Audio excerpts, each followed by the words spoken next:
পরীক্ষা হয়েছে, আজকে ওশানোগ্রাফিতে পরীক্ষা হয়েছে এবং ফিজিক্স ডিপার্টমেন্টে পরীক্ষা হয়েছে। আমরা বলছি যে শতভাগ শিক্ষা পরীক্ষার্থী নিশ্চিত করে বিভাগকে পরীক্ষা নেওয়ার জন্য পারমিশন দেওয়া হয়েছে, 1 নম্বর।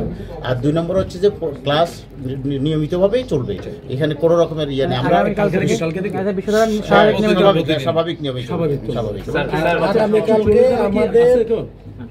প্রশাসনের যারা স্টেক হোল্ডার আছে 140 যারা কি আছে তাদের সাথে 140 যারা ওখানে থাকবে, বৈঠক হবে এবং আমাদের একাডেমিক স্যার যে কথাটা বলছেন যে আমাদের বিশ্ববিদ্যালয়ের স্বাভাবিক কার্যক্রম ব্যাহত থাকবে না, কার্যক্রম চলমান থাকবে। স্যার একটা ব্যাপার যে আহত যারা শিক্ষার্থী আছে তাদের শিক্ষার্থীরা 2 নম্বর গেটে থাকতো, সেক্ষেত্রে যারা আহত তাদের বিশ্ববিদ্যালয়ের নিয়ম অনুযায়ী তাদের পরীক্ষা নেওয়ার ব্যবস্থা হবে।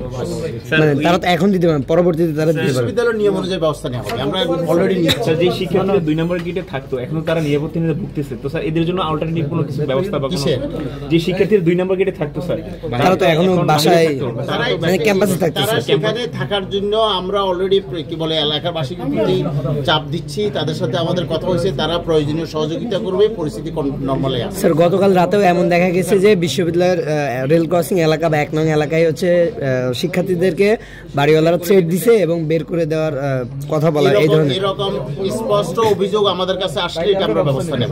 এটা আমাদের কাছে স্যার মেডিকেলে কয়জন হয়েছে? আমাদের কি বলে ইয়েতে নাম কিনা ফার্কভিউতে এখন 3 জন আছে।